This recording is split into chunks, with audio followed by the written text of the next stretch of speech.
ಧನುರಾಶಿಯವರಿಗೆ August ತಿಂಗಳ ಮಾಸ ಭವಿಷ್ಯದಲ್ಲಿ 5 ನಿಗೂಢವಾದ ಎಚ್ಚರಿಕೆಗಳನ್ನು ಈ ಒಂದು ವಿಡಿಯೋದಲ್ಲಿ ನಾನು ತಿಳಿಸಲಿದ್ದೇನೆ. ದಯವಿಟ್ಟು ನೀವು ಧನುರಾಶಿಯವರಾಗಿದ್ದರೆ ಈ ಆಗಸ್ಟ್ ತಿಂಗಳಲ್ಲಿ 5 ತಪ್ಪುಗಳನ್ನು ಮಾಡಬೇಡಿ, ಎಚ್ಚರ ವಹಿಸಿ. ಏನಾಗಿದೆ 5 ತಪ್ಪುಗಳು ಎಲ್ಲ ವಿಚಾರ ತಿಳಿಸ್ತೇನೆ. ಹಾಗೂ ಶುಭ ವಿಚಾರಗಳು ಇದೆ, ಒಳ್ಳೆ ವಿಡಿಯೋ ಏನೇನು ಒಳ್ಳೆಯದಾಗುತ್ತೆ ಅಂತ ಅದು ಇನ್ನೊಂದು ವಿಡಿಯೋ ಮಾಡ್ತೇನೆ. ಆದರೆ ಈ ಎಚ್ಚರಿಕೆ ವಿಡಿಯೋ ಇದೆಯಲ್ಲ ಬಹಳ ಇಂಪಾರ್ಟೆಂಟ್. ಪ್ರತಿಯೊಬ್ಬ ಧನುರಾಶಿಯವರಿಗೆ ದಯವಿಟ್ಟು WhatsApp, Facebook, messenger, Telegram, Instagram ಎಲ್ಲ ಕಡೆ ಸಾಮಾಜಿಕ ಜಾಲತಾಣಗಳಲ್ಲಿ ವಿಡಿಯೋನ ಶೇರ್ ಮಾಡಲಿಕ್ಕೆ ದಯವಿಟ್ಟು ಮರಿಬೇಡಿ. ನೀವಿನ್ನೂ ಸಬ್ಸ್ಕ್ರೈಬ್ ಮಾಡ್ಕೊಂಡು ನಮ್ಮ ಚಾನಲ್ನ ಯೂಟ್ಯೂಬಲ್ಲಿ ನೋಡ್ತಾ ಇದ್ದಾರೆ, ನಮ್ಮ ಚಾನಲ್ ಸಬ್ಸ್ಕ್ರೈಬ್ ಮಾಡ್ಕೊಂಡು ಬೆಲ್ ಬಟನ್ ಹೊತ್ಕೊಂಡು ಆಲ್ ಅಂತ ಮಾಡಲಿಕ್ಕೆ ಮರಿಬೇಡಿ. ಫೇಸ್ಬುಕ್ಕಲ್ಲೋ ಇನ್ಸ್ಟಾಗ್ರಾಮಲ್ಲಿ ನೋಡ್ತಾ ಇದ್ದಾರೆ, ನಮ್ಮ ಪೇಜನ್ನು ಫಾಲೋ ಮಾಡ್ಕೊಂಡಿಲ್ಲ ಅಂದರೆ ಮಾಡ್ಲಿಕ್ಕೆ ಮರಿಬೇಡಿ. ವಿಶೇಷ ಪ್ರಶ್ನೆ ಹೇಳಿದ್ರೆ ಕಮೆಂಟ್ ಮಾಡಿ. ಪ್ರತಿಯೊಬ್ಬರು ಸಹ ಓಂ ಗುರುಭ್ಯೋ ನಮಃ ಅಂತ ಕಮೆಂಟ್ ಮಾಡಿ. ಪ್ರತಿಯೊಬ್ಬರು ಸಹ ಭಾಳ ವಿಶೇಷ ಕಾರಣ ಇದೆ, ತಿಳಿಸ್ತೇನೆ. ಮೊದಲನೆಯ ಎಚ್ಚರಿಕೆ ಧನುರಾಶಿಯವರಿಗೆ ಆಗಸ್ಟ್ ತಿಂಗಳಿಗೋಸ್ಕರ ಏನಪ್ಪ ಅಂತಂದರೆ, ತಂದೆಯವರೊಂದಿಗೆ ಬಹಳ ಕೇರ್ಫುಲ್ ಆಗಿರಬೇಕು. ತಂದೆಯವರ ಬಗ್ಗೆ ಬಹಳ ಎಚ್ಚರಿಕೆಯಿಂದ ಇರಬೇಕು. ಏಕೆಂದರೆ ಆಗಸ್ಟ್ 15ನೇ ತಾರೀಕಿನ ನಂತರ 9ನೇ ಮನೆಗೆ ರವಿಗ್ರಹ ಬರ್ತಾನೆ. ಒಂದು ಲೆಕ್ಕದಲ್ಲಿ ತುಂಬ ಒಳ್ಳೆಯದೇ, ಅದು ಶುಭ ವಿಚಾರ ಹಿಡಿದಿರ್ತೀನಿ. ಆದರೆ ಇನ್ನೊಂದು ದೃಷ್ಟಿಕೋನದಲ್ಲಿ ನೋಡಿದ್ರೆ ಸಮಸ್ಯೆ ಆಗುತ್ತೆ. ಕಾರಕೋ ಭಾವನಾಶಾಯ. 9ನೇ ಮನೆಯಲ್ಲಿ ರವಿಗ್ರಹ ಧನುರಾಶಿಯವರ ತಂದೆಯವರಿಗೆ ತೊಂದರೆಯನ್ನು ಕೊಡ್ತಾನೆ. ಸೊ ಅದರಿಂದ ಆಗಸ್ಟ್ 15ನೇ ತಾರೀಕಿನ ನಂತರ ನಿಮ್ಮ ಹಾಗೂ ನಿಮ್ಮ ತಂದೆಯವರ ನಡುವೆ ಭಿನ್ನಾಭಿಪ್ರಾಯಗಳಾಗಬಹುದು. ನೀವು ಹೇಳಿದ್ದು ನಿಮ್ಮ ಅಪ್ಪಗಾಗಲ್ಲ, ನಿಮ್ಮ ಅಪ್ಪ ಹೇಳಿದ್ದು ನಿಮಗಾಗಲ್ಲ. ಅಥವಾ ನಿಮ್ಮ ತಂದೆಯವರಿಗೆ ಆರೋಗ್ಯ ಬಾಧೆಗಳಾಗಬಹುದು, ನಿಮ್ಮ ತಂದೆಯವರಿಗೆ ಕಷ್ಟ ನಷ್ಟಗಳು ಬರಬಹುದು. ನಿಮ್ಮಿಂದಾಗಿ ನಿಮ್ಮ ತಂದೆಯವರಿಗೆ ಅಥವಾ ನಿಮ್ಮ ತಂದೆಯವರಿಂದಾಗಿ ನಿಮಗೆ ಒಂದಿಷ್ಟು ಸಮಸ್ಯೆಗಳಾಗುವ ಸಾಧ್ಯತೆ ಇದೆ. ಸೊ ಆದ್ದರಿಂದ ಜಗಳ ಮಾಡಿಕೊಳ್ಳದೆ, ಮನಸ್ತಾಪ ಮಾಡಿಕೊಳ್ಳದೆ, ಬೇಸರ ಮಾಡಿಕೊಳ್ಳದೆ, ಸಿಟ್ಟು ಮಾಡಿಕೊಳ್ಳದೆ ತಂದೆಯವರ ಶುಶ್ರೂಷೆ ಮಾಡಿ, ನಿಮ್ಮ ತಂದೆಯವರ ಸೇವೆ ಮಾಡಿ, ನಿಮ್ಮ ತಂದೆಯವರನ್ನ ಚೆನ್ನಾಗಿ ನೋಡ್ಕೊಳ್ಳಿ. ಪರಿಹಾರ ಬಹಳ ಮುಖ್ಯ ಮಾಡ್ಕೊಳ್ಳಿ. ವಿಡಿಯೋ ಎಂಡಲ್ಲಿ ಅದ್ರ ಬಗ್ಗೆ ತಿಳಿಸ್ತೇನೆ. ಎರಡನೇ ಎಚ್ಚರಿಕೆ ಧನುರಾಶಿಯವರಿಗೆ ಈ ಒಂದು ಆಗಸ್ಟ್ ತಿಂಗಳಿಗೋಸ್ಕರ ಏನಪ್ಪ ಅಂತಂದರೆ, ಬಿಸ್ನೆಸ್ಸಲ್ಲಿ ತುಂಬ ನಷ್ಟ ಇದೆ. ನೀವು ಧನುರಾಶಿಯವರಾಗಿದ್ದರೆ ಇಷ್ಟು ದಿನಗಳ ಕಾಲ ಅರ್ಧಾಷ್ಟಮ ಶನಿ ಇತ್ಯಾದಿ ಕಾರಣಗಳಿಂದ ನಷ್ಟ ಅನುಭವಿಸ್ತಾ ಇದ್ದರೆ, ಈ ಆಗಸ್ಟ್ ತಿಂಗಳಲ್ಲಿ ಹಾಗಲ್ಲ. ಲಾಭಾಧಿಪತಿಗೆ ಕರ್ಮಸ್ಥಾನದಲ್ಲಿ ನೀಚ ಸ್ಥಿತಿಯಲ್ಲಿರ್ತಾನೆ ಶುಕ್ರ. ಆದ್ದರಿಂದ ನಿಮಗೆ ಮೇಲಿಂದ ಮೇಲೆ ಹೆಚ್ಚಿನದಾದಂತಹ ನಷ್ಟಗಳನ್ನು, ಲಾಸನ್ನು ಈ ಬಿಸ್ನೆಸ್ಸಲ್ಲಿ ನೋಡಬೇಕಾಗತ್ತೆ ಆಗಸ್ಟ್ ತಿಂಗಳಲ್ಲಿ. ಸೊ ದಯವಿಟ್ಟು ಶೇರ್ ಮಾರ್ಕೆಟ್ ಕಡೆ ಅಂತೂ ಮುಖಾನೇ ಹಾಕಿ ಮಲಗಬೇಡಿ. ಶೇರ್ ಮಾರ್ಕೆಟ್ ಸವಾಸಕ್ಕೆ ಹೋಗ್ಬಿಡಿ ಧನುರಾಶಿಯವರು ಆಗಸ್ಟ್ ತಿಂಗಳಲ್ಲಿ. ಅಷ್ಟಲ್ಲದೆ ಬೇರೆ ಬಿಸ್ನೆಸ್ ಮಾಡ್ತಾ ಇದ್ದೀರಾ ಅಂದರೆ ದೊಡ್ಡದಾಗಿ ಸಾಲ ಮಾಡಿಕೊಂಡು ಹೂಡಿಕೆ ಮಾಡೋದು, ದೊಡ್ಡದಾಗಿ ಇನ್ವೆಸ್ಟ್ ಮಾಡೋದು, ರಿಸ್ಕ್ ತಗೊಂಡು ಬಿಸ್ನೆಸ್ ಮಾಡೋದು, ದಯವಿಟ್ಟು ಧನುರಾಶಿಯವರು ಬಿಸ್ನೆಸ್ಸೇ ಮಾಡಬೇಡಿ ಆಗಸ್ಟ್ ತಿಂಗಳಲ್ಲಿ. ಮಾಡಿದ್ರೆ ಅಲ್ಲಿಂದಲ್ಲಿ ಸಾರಿಸ್ದಂಗೆ ಇರಬೇಕು ವಿನಃ ಯಾವುದೇ ಕಾರಣಕ್ಕೂ ರಿಸ್ಕ್ ಮಾತ್ರ ತೊಗೊಳಕ್ಕೆ ಹೋಗಬೇಡಿ. ನಷ್ಟ ಖಂಡಿತವಾಗಿ ಇದೆ, ಲಾಸ್ ಇದೆ ಧನುರಾಶಿಯವರಿಗೆ ಬಿಸ್ನೆಸ್ಸಲ್ಲಿ ಆಗಸ್ಟ್ ತಿಂಗಳಲ್ಲಿ. ಏನು ಮಾಡ್ತೀರಿ ನೋಡ್ಕೊಳ್ಳಿ, ಯೋಚನೆ ಮಾಡ್ಕೊಳ್ಳಿ. ತುಂಬ ಲಾಸ್ ಇದೆ. ಏನೂ ಇನ್ವೆಸ್ಟ್ ಮಾಡೋಕ್ಕೆ ಹೋಗ್ಬಿಡಿ, ಏನು ಇನ್ವೆಸ್ಟ್ ಮಾಡೋಕ್ಕೆ ಹೋಗ್ಬಿಡಿ. ಗುರುವಿನ ಅನುಗ್ರಹ ಬಹಳ ಮುಖ್ಯ. ಅದು ಹೇಗೆ ಪಡ್ಕೊಳ್ಬೇಕು ವಿಡಿಯೋ ಎಂಡಲ್ಲಿ ತಿಳಿಸ್ತೇನೆ, ಅದಕ್ಕೊಂದು ವಿಶೇಷ ಪರಿಹಾರ ಇದೆ. ಮೂರನೇ ಎಚ್ಚರಿಕೆ ಧನುರಾಶಿಯವರಿಗೆ ಆಗಸ್ಟ್ ತಿಂಗಳಿಗೋಸ್ಕರ ಏನಪ್ಪ ಅಂತಂದರೆ, ಜಗಳ, ಸ್ನೇಹಿತರೊಂದಿಗೆ ಜಗಳ, ಬಾಳ ಸಂಗಾತಿಯೊಂದಿಗೆ ಜಗಳ, ಅಥವಾ ಬಿಸ್ನೆಸ್ ಪಾರ್ಟ್ನರ್ಸೊಂದಿಗೆ ಜಗಳ, ಪ್ರಯಾಣದಲ್ಲಿ ಜಗಳ, ಎಲ್ಲ ಕಡೆ ಜಗಳ ಜಾಸ್ತಿ ಆಗ್ತದೆ. ಕುಜಗ್ರಹ 7ನೇ ಮನೆಯಲ್ಲಿದ್ದಾನೆ, ಮಿಥುನ ರಾಶಿಯಲ್ಲಿ ಬರ್ತಾನೆ. ಸೊ ಏನಾಗ್ಬಿಡುತ್ತೆ ನಿಮಗೆ, 7ನೇ ಮನೆಯಲ್ಲಿ ಕುಜ ಧನುರಾಶಿಯವರಿಗೆ ಫ್ರೆಂಡ್ಸ್ ಜೊತೆ ಜಗಳ ಮಾಡ್ತಾನೆ. ಫಸ್ಟು ನಿಮ್ಮ ಏನು ಕ್ಲೋಸ್ ಫ್ರೆಂಡ್ಸ್ ಇರ್ತಾರಲ್ಲ ಅವ್ರ ಜೊತೆಗೆ ನೀವು ಜಗಳ ಮಾಡಿಬಿಡ್ತೀರ, ಅಥವಾ ಅವರೇ ನಿಮ್ಮ ಜೊತೆ ಜಗಳ ಮಾಡಿಬಿಡ್ತಾರೆ. ಸೊ ನಿಮ್ಮ ಕಷ್ಟಕ್ಕಾಗಬೇಕಾದವರೇ ನಿಮ್ಮ ಸ್ನೇಹಿತರು, ಅವರೇ ನಿಮ್ಮ ಜೊತೆ ಜಗಳ ಮಾಡಿಬಿಟ್ರೆ, ಅಥವಾ ನೀವೇ ಅವ್ರ ಜೊತೆ ಜಗಳ ಮಾಡಿಬಿಟ್ರೆ ನಿಮ್ಮ ಕಷ್ಟಕ್ಕೆಲ್ಲ ಆಗ್ತಾರೆ ಅವರು? ಆಗಲ್ಲ. ಇಲ್ಲ ಬಾಳ ಸಂಗಾತಿ ಅಂದರೆ ನೀವು ಧನುರಾಶಿ ಹೆಂಡತಿ ಆದರೆ ನಿಮ್ಮ ಗಂಡ, ನೀವು ಧನುರಾಶಿಯ ಗಂಡ ಆದರೆ ನಿಮ್ಮ ಹೆಂಡತಿ. ಸೊ ನಿಮ್ಮ ಬಾಳ ಸಂಗಾತಿಯೊಂದಿಗೆ ಜಗಳ, ಮನಸ್ತಾಪಗಳು, ಅದೇನಾಗುತ್ತೆ ಇನ್ನೂ ನೆಮ್ಮದಿ ಇರೋಬರ ನೆಮ್ಮದಿನೆಲ್ಲ ಹಾಳು ಮಾಡಿಬಿಡುತ್ತೆ ಬಾಳ ಸಂಗಾತಿಯಿಂದ ಜಗಳ ಅಂದ ತಕ್ಷಣ. ಇನ್ನು ಮೂರನೇದಾಗಿ ಸಪ್ತಮದ ಕುಜನಿಂದಾಗಿಯೇ ನಿಮಗೆ ಎಲ್ಲಿ ಹೋಗ್ತಿರಲ್ಲ, ಪ್ರಯಾಣ ಹೋಗ್ತಿರಲ್ಲ, ಈಗೆಲ್ಲ ಹೋಗಿರ್ತೀರ, ಆ ಕೆಲಸಕ್ಕೆ ಹೋಗ್ಬೇಕು, ಈ ಕೆಲಸ, ಆ ಕೆಲಸ, ಈ ಕೆಲಸ ಅಂತ ಓಡಾಡ್ತಿರಲ್ಲ, ಎಲ್ಲ ಕಡೆ ಜಗಳ ಮಾಡಿಕೊಂಡೇ ವಾಪಸ್ ಬರ್ತೀರಿ. ಏನ್ರಿ ಪ್ರತಿದಿನ ಜಗಳ ಮಾಡ್ಕೊಂಡು ಬರ್ತಾ ಇದ್ದೀರಲ್ರಿ, ದಿನ ಗಲಾಟೆನೇ ಆಗೋಯ್ತಲ್ರಿ ನಿಮ್ಮದು ಅನ್ನೋ ಥರ ಹೇಳಿಸಿಕೊಳ್ಳಬೇಕಾದ ಪರಿಸ್ಥಿತಿ. ಧನುರಾಶಿಯವರು ಹಂಗೆಲ್ಲ ಹೇಳಿಸ್ಕೊಳ್ಳೋವಂಥವ್ರು, ಜಗಳ ಮಾಡೋವಂಥವ್ರಲ್ಲ. ನೀವು ತುಂಬ ಒಳ್ಳೆಯವರು ನೀವು. ಆದರೆ ಗ್ರಹಚಾರ ಹೆಂಗಿದೆ ನೋಡಿ, ಜಗಳ, ಹೋದಲ್ಲೆಲ್ಲ ಜಗಳ, ಸ್ನೇಹಿತರ ಜೊತೆ ಜಗಳ, ಬಾಳಸಂಗಾದ ಜೊತೆ ಜಗಳ, ಎಲ್ಲ ಜಗಳ. ಸೊ ಇದು ನಿಮಗೆ ಬಹಳ ದುಃಖವನ್ನು, ಕಷ್ಟವನ್ನು, ನಷ್ಟವನ್ನು ಉಂಟು ಮಾಡಲಿದೆ. ಇದನ್ನು ನೀವು ಸಾಮಾನ್ಯವಾಗಿ ಬಹಳ ಸಮಾಧಾನದಿಂದ ಇದನ್ನು ಎದುರಿಸಬೇಕಾಗತ್ತೆ. ಸಿಟ್ಟು ಮಾಡ್ಕೊಳ್ಬಾರ್ದು, ಪರಿಹಾರ ಮಾಡ್ಕೊಳ್ಬೇಕು. ವಿಶೇಷ ಪರಿಹಾರಗಳನ್ನು ವಿಡಿಯೋ ಎಂಡಲ್ಲಿ ತಿಳಿಸ್ತೇನೆ. 4ನೇ ಎಚ್ಚರಿಕೆ ಧನುರಾಶಿಯವರಿಗೆ ಆಗಸ್ಟ್ ತಿಂಗಳಿಗೋಸ್ಕರ ಏನಪ್ಪ ಅಂದರೆ ಸಾಲ ಸಿಗುವುದಿಲ್ಲ. ಸಾಲಗಳು ನಿಮಗೆ ಎಲ್ಲೆಲ್ಲೆಲ್ಲೆಲ್ಲೂ ಸಿಗಲ್ಲ. ಒಂದು, ನೀವು ಕೊಟ್ಟ ಸಾಲನೂ ವಾಪಸ್ ಬರಲ್ಲ. ಎರಡನೇದು, ನಿಮಗೂ ಎಲ್ಲೂ ಸಾಲ ಹುಟ್ಟಲ್ಲ. ಷಷ್ಠ್ಯಾಧಿಪತಿಯೇ ಕರ್ಮಸ್ಥಾನದಲ್ಲಿ ನೀಚ. ನೀವು ಎಲ್ಲಿ ಜಾಬ್ ಮಾಡ್ತೀರಾ ಅಲ್ಲಾದರೂ ಏನೋ ಒಂದು ಸ್ವಲ್ಪ ನಂಗೆ ಅರ್ಜೆಂಟ್ ಸಾಲ ಬೇಕು ಅಂತ ಇಸ್ಕೊಳ್ಳೋಣ ಅಂದ್ಕೊಂಡಿರ್ತೀರ, ಅಲ್ಲೂ ₹1 ಹುಟ್ಟಲ್ಲ. ಸಾಲ ಅನ್ನೋದೇ ಹುಟ್ಟಲ್ಲ. ಹಾಗಂತ ನೀವು ತೀರಿಸ್ಬೇಕಾದವ್ರು ನಿಮ್ಮ ನೆತ್ತಿ ಮೇಲೆ ಬಂದು ಕೂತ್ಕೊಳ್ತಾರೆ, ನನ್ನ ದುಡ್ಡು ವಾಪಸ್ ಕೊಡು ಅಂತ.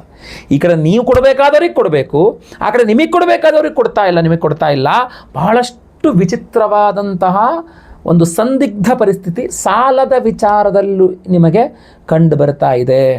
ಸೊ ನೀವು ಧನುರಾಶಿಯವರು ಆಗಸ್ಟ್ ತಿಂಗಳು ನಡೀತಾ ಇದೆ, ಸಾಲಗಳ ವಿಚಾರದಲ್ಲಿ ಬಹಳ ಎಚ್ಚರಿಕೆ ಎಂದರೆ, ಸಾಲಗಳ ಬಗ್ಗೆ ನೀವು ಎಷ್ಟು ಕೇರ್ಫುಲ್ ಆಗಿದ್ರೂ ಕಡಿಮೆನೆ. ಸಾಲಗಳ ಬಗ್ಗೆ ನೀವು ಎಷ್ಟು ಜಾಗರೂಕರಾಗಿದ್ದರೂ ಸಹ ನಿಮಗೆ ಮೋಸ ಮಾಡುವ ಸಾಧ್ಯತೆ ಇರ್ತದೆ. ಸಾಲದ ವಿಚಾರದಲ್ಲಿ ಅಪಮಾನಿತರಾಗಬೇಕಾದ ಪರಿಸ್ಥಿತಿ ಕಂಡು ಬರ್ತಾ ಇದೆ. ಎಚ್ಚರ. ಪರಿಹಾರ ವಿಡಿಯೋ ಎಂಡಲ್ಲಿ ತಿಳಿಸ್ತೇನೆ. 5ನೇ ಎಚ್ಚರಿಕೆ ಧನುರಾಶಿಯವರಿಗೆ ಆಗಸ್ಟ್ ತಿಂಗಳಿಗೋಸ್ಕರ ಏನಪ್ಪ ಅಂತಂದರೆ, ವ್ಯಯಾಧಿಪತಿ ಸಪ್ತಮ ಕುಜಗ್ರಹ, ಕಳೆದುಕೊಳ್ಳುವಿಕೆ ಜೊತೆಗೆ ಏಟು, ಅಂದರೆ ಬಿದ್ದು ಏಟು ಮಾಡಿಕೊಳ್ತಕ್ಕಂಥದ್ದು. ನೀರಿತ್ತು ನೋಡ್ಕೊಂಡಿಲ್ಲ, ನಡೆದುಬಿಟ್ಟೆ, ಜಾರು ಬಿದ್ದುಬಿಟ್ಟೆ. ಮಳೆ ಬರ್ತಾ ಇತ್ತು, ಜಾರು ಬಿದ್ದುಬಿಟ್ಟೆ. ಎಣ್ಣೆ ಚೆಲ್ಕೊಂಡಿತ್ತು, ಜಾರು ಬಿದ್ದುಬಿಟ್ಟೆ. ಯಾರೋ ಬಂದು ಗುದ್ದುಬಿಟ್ರು, ನಡ್ಕೊಂಡು ಹೋಗ್ತದೆ, ಬಂದು ಗುದ್ದುಬಿಟ್ರು ನನಗೆ ಗಾಡೀಲಿ. ಬೈಕಲ್ಲಿ ಸ್ಕಿಡ್ ಆಗಿ ಬಿದ್ದೆ, ಕಾರಲ್ಲಿ ಹಿಂಗೆ ಬಿದ್ದೆ. ಸೊ ಹಿಂಗೆ ಬಿದ್ದು ಆಕ್ಸಿಡೆಂಟ್ಗಳು ಮಾಡ್ಕೊಳ್ತಕ್ಕಂಥದ್ದು, ಏಟುಗಳು ಮಾಡ್ಕೊಳ್ತಕ್ಕಂಥದ್ದು, ಜಾರು ಬಿದ್ದು ಏಟುಗಳು ಮಾಡ್ಕೊಳ್ತಕ್ಕಂಥದ್ದು. ಜೊತೆಗೆ ಆ ಬೀಳುವ ಸಂದರ್ಭದಲ್ಲಿ ಕೈಲಿದ್ದು ಕಳ್ಕೊಂಡ್ಬಿಡ್ತೀರಾ. ಅಯ್ಯೋ ಕೈಯಲ್ಲಿ ಇಲ್ಲೇ ಇಟ್ಕೊಂಡಿದ್ದೆ, ಎಲ್ಲೋ ಬಿತ್ತು, ಆ ಬಿದ್ದು ಗಡ್ಬಡಲ್ಲಿ ನಾನು ನೋಡ್ಕೊಳ್ಳಿಲ್ಲ, ಅದು ಕಳೆದೋಯ್ತು. ಸೊ ಬಿದ್ದೇಟು ಬೇರೆ, ಕಳ್ಕೊಂಡು ದುಃಖ ಬೇರೆ, ಎರಡೆರಡು. ಸೊ ಅದರಿಂದ ಎರಡೆರಡು ಸಮಸ್ಯೆಗಳನ್ನು ನೀವು ಅನುಭವಿಸಬೇಕಾಗುವ ಪರಿಸ್ಥಿತಿ ಕಂಡು ಬರ್ತಾ ಇದೆ. ಎಚ್ಚರ. ಇದೆಲ್ಲ ನಿಮ್ಮನ್ನು ಎದುರಿಸ್ಲಿಕ್ಕೆ ಕೇಳ್ತಾ ಇಲ್ಲ, ಎಚ್ಚರಿಕೆಯಿಂದಿರಲಿ, ಪರಿಹಾರ ಮಾಡಿಕೊಳ್ಳಿ ಅಂತ ಹೇಳ್ತಾ ಇದ್ದೇನೆ. ಸೊ ಪರಿಹಾರ ಮಾಡಿಕೊಂಡ್ರೆ ಎಲ್ಲ ಸಮಸ್ಯೆನೂ ಪರಿಹಾರ ಆಗುತ್ತೆ, ಎಲ್ಲ ಒಳ್ಳೆಯದೇ ಆಗುತ್ತೆ. ಹಾಗಾದರೆ ಆ ವಿಶೇಷ ಪರಿಹಾರ ಏನು ಧನುರಾಶಿಯವರಿಗೆ, ಅದನ್ನು ಹೇಳಿ. ಪ್ರತಿಯೊಬ್ಬರಿಗೂ ಸಹ ಓಂ ಗುರುಭ್ಯೋ ನಮಃ ಅಂತ ನಾವು ಕಮೆಂಟ್ ಮಾಡಿ ಅಂತ ನಾನು ಹೇಳಲಿಕ್ಕೆ ಕಾರಣ, ಗುರುಪೂರ್ಣಿಮೆ ಇದೆ. ಜುಲೈ 29ನೇ ತಾರೀಕು ಬುಧವಾರ ಗುರುಪೂರ್ಣಿಮಾ. ಸೊ ಗುರುಪೂರ್ಣಿಮೆಯಿಂದಾಗಿ ಗುರುವಿನ ಅನುಗ್ರಹ ಪ್ರತಿಯೊಬ್ಬರಿಗೂ ಸಿಗಬೇಕು ಅನ್ನುವಂಥ ಉದ್ದೇಶ. ಸೊ ನೀವು ಏನು ಮಾಡಬಹುದು ಪರಿಹಾರ, ಆಗಸ್ಟ್ ತಿಂಗಳ ಎಲ್ಲ ಸಮಸ್ಯೆಗಳ ಪರಿಹಾರಕ್ಕೆ ಜುಲೈನಲ್ಲೇ ನೀವು ಜುಲೈ 29ನೇ ತಾರೀಕು ಮನೆ ಹತ್ತಿರದಲ್ಲೆಲ್ಲರೂ ಗುರುವಿನ ಸನ್ನಿಧಾನಗಳು, ದತ್ತಾತ್ರೇಯರ ದೇವಸ್ಥಾನ ಇರಬಹುದು, ಸಾಯಿಬಾಬಾ ದೇವಸ್ಥಾನ ಇರಬಹುದು, ರಾಘವೇಂದ್ರ ಸ್ವಾಮಿಗಳ ಮಠ ಇರಬಹುದು, ಶಂಕರ ಮಠ ಇರಬಹುದು, ನಿಮ್ಮ ಕುಲ ಗುರುಗಳ ಮಠ ಇರಬಹುದು. ಸೊ ಗುರು ಮಠಗಳಿಗೆ ಹೋಗಿ ಅಲ್ಲಿ ಗುರುಗಳಿಗೆ ಒಂದು ಆರಾಧನೆ, ಅಂದರೆ ಒಂದು ಪಾದಪೂಜೆ ಇರಬಹುದು, ಒಂದು ಏನಾದ್ರು ಅಭಿಷೇಕ ಸೇವಾದಿಗಳಿರಬಹುದು, ಸಮರ್ಪಣೆ ಅಂದರೆ ಅರಿಶಿನ ಬಣ್ಣದ ವಸ್ತ್ರದಲ್ಲಿ ಕಡಲೆಕಾಳು ಸಮರ್ಪಣೆ ಮಾಡ್ತಕ್ಕಂಥದ್ದು ಇರಬಹುದು. ಏನೂ ಆಗಿಲ್ಲ ಅಂದರೆ ಅಲ್ಲೇ ಕೂತ್ಕೊಂಡು ಗುರುಗ್ರಹದ ಅಷ್ಟೋತ್ತರವನ್ನು 108 ಸಲ ಅಷ್ಟೋತ್ತರವನ್ನು ಪಠನೆ ಮಾಡಿದ್ರು ಸಾಕು. ಓಂ ಗುರುಭ್ಯೋ ನಮಃ ಅಂಥೇಳಿ ಒಂದು 108 ಬಾರಿ ಜಪ ಮಾಡಿದ್ರು ಕೂಡ ಸಾಕಾಗ್ತದೆ. ಭಾಳ ಪವರ್ಫುಲ್ ಆಗಿರತಕ್ಕಂಥ ದಿವಸ. ಸೊ ನಿಮಗೋಸ್ಕರ ಅವತ್ತಿನ ದಿವಸ ನಮ್ಮ ಯಾಗಶಾಲೆಯಲ್ಲಿ ಬಹಳ ವಿಶೇಷವಾಗಿರತಕ್ಕಂಥ ದೇವತಾರಾಧನೆಯನ್ನು ಮಾಡಿದ ಕಾರಣ ಜುಲೈ 29ನೇ ತಾರೀಕು ಬುಧವಾರ ಹುಣ್ಣಿಮೆ ಗುರುಪೂರ್ಣಿಮೆ ಆದ ಕಾರಣ ನಮ್ಮ ಯಾಗಶಾಲೆಯಲ್ಲಿ ಸಹಸ್ರ ಗುರು ಶಾಂತಿ ಹೋಮ 1008 ಸಂಖ್ಯೆಯಲ್ಲಿ ಗುರುಗ್ರಹಕ್ಕೆ ಹೋಮವನ್ನು ಮಾಡ್ತಾ ಇದ್ದೇವೆ. ಅಷ್ಟೇ ಅಲ್ಲ, ಅವತ್ತಿನ ದಿವಸ ನಾವು ಗುರು ದತ್ತಾತ್ರೇಯರ ಹೋಮವನ್ನು ಸಹ ಮಾಡ್ತಾ ಇದ್ದೇವೆ. ಗುರು ದತ್ತಾತ್ರೇಯ ಹೋಮ ಜೊತೆಗೆ ಸಹಸ್ರ ಗುರು ಶಾಂತಿ ಹೋಮವನ್ನು ಮಾಡಿ ಈ ಒರಿಜಿನಲ್ ಕನಕ ಪುಷ್ಯರಾಗರತ್ನ, ಒರಿಜಿನಲ್ ಯೆಲ್ಲೋ ಸಫೈರ್, ಈ ರತ್ನವನ್ನು ವಿಶೇಷವಾಗಿ ನಾವು ಅವತ್ತಿನ ದಿವಸ ಹೋಮಗಳಲ್ಲಿ ಶ್ರೀ ಸೂಕ್ತ ಹೋಮ, ಸಂತಾನ ಗೋಪಾಲಕೃಷ್ಣ ಹೋಮ, ಆಶ್ಲೇಷ ಬಲಿ ಪೂಜೆ, ಸರ್ಪಶಾಂತಿ ಹೋಮ, ಶನಿ ಶಾಂತಿ, ನವಗ್ರಹ ಶಾಂತಿ, ವಿಶೇಷವಾಗಿ ಸಹಸ್ರ ಗುರು ಶಾಂತಿ ಹೋಮ, ಗುರು ದತ್ತಾತ್ರೇಯ ಹೋಮ, ಶ್ರೀ ಸೂಕ್ತ ಹೋಮ, ಆಶ್ಲೇಷ ಬಲಿ ಪೂಜೆಗಳಲ್ಲೆಲ್ಲ ಈ ಒರಿಜಿನಲ್ ಕನಕ ಪುಷ್ಯರಾಗ ರತ್ನವನ್ನು ಎನರ್ಜೈಸ್ ಮಾಡಿ ನಿಮಗೆ ನಾವು ಸ್ಪೀಡ್ ಪೋಸ್ಟಲ್ಲಿ ಕಳಿಸ್ಕೊಡ್ತಾ ಇದ್ದೇವೆ ಪ್ರತಿಯೊಬ್ಬ ಸಂಕಲ್ಪ ಸೇವಾಕರ್ತರುಗಳಿಗೆ. ಅಷ್ಟೇ ಅಲ್ಲ, ಇದಕ್ಕೆ ಇನ್ನೂ ಒಂದು ವಿಶೇಷ ಐತಿಹ್ಯ ಇದೆ. ನಾನು ಬಹುಮುಖ್ಯವಾಗಿ ಈ ಒಂದು ವಿಶೇಷವಾದ ಗುರುವಿನ ಮಣಿಯಾದ ಯೆಲ್ಲೋ ಸಫೈರ್ ಕನಕಪುಷ್ಯರಾಗವನ್ನು ನರಸೋಬಾವಾಡಿ ಅಂತ ಕೇಳಿರಬಹುದು ನೀವು. ನರಸೋಬಾವಾಡಿ ಅಂತಂದರೆ ನರಸಿಂಹ ಸರಸ್ವತಿ ಸ್ವಾಮಿಗಳು ಅವರ ಅವತಾರ ದತ್ತಾತ್ರೇಯರ ಅವತಾರ. ಅವರು 12 ವರ್ಷಗಳ ಕಾಲ ಆ ನರಸೋಬಾವಾಡಿ ಸನ್ನಿಧಾನದಲ್ಲಿ ಅವರು ಅನುಷ್ಠಾನವನ್ನು ಮಾಡಿರ್ತಕ್ಕಂಥ ಸನ್ನಿಧಾನ ಅದು. ಸೊ ಬಹಳ ಪವರ್ಫುಲ್ ಆಗಿರತಕ್ಕಂಥ ಮಹಾರಾಷ್ಟ್ರದ ನರಸೋಬಾವಾಡಿ ಆ ಒಂದು ಜಾಗದಲ್ಲಿ ಅಲ್ಲಿ ನಿಮಗೆ ಒಂದು ಸಂಗಮ ಸಹ ಇದೆ, ನದಿಯ ಸಂಗಮ ಇದೆ. ಅಲ್ಲಿ ಕೃಷ್ಣಾ ನದಿ ಹಾಗೂ ಪಂಚಗಂಗಾ ನದಿಗಳ ಸಂಗಮ ಸನ್ನಿಧಾನ, ಸಂಗಮ ಸ್ಥಾನ ನರಸೋಬಾವಾಡಿ.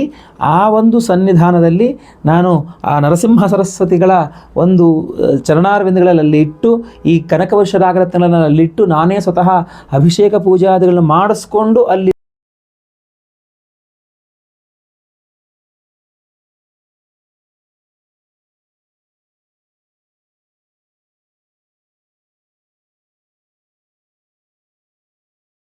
ಪಂಚಗಂಗಾ ಹಾಗೂ ಕೃಷ್ಣಾ ನದಿಯ ಸಂಗಮ ಸ್ಥಾನದಲ್ಲಿ ಈ ಒಂದು ವಿಶೇಷವಾಗಿ ಗುರುವಿನ ಸನ್ನಿಧಾನದಲ್ಲಿ ಇಟ್ಟು ಎನರ್ಜೈಸ್ ಮಾಡ್ಕೊಂಡು ಬಂದಿದ್ದೇನೆ.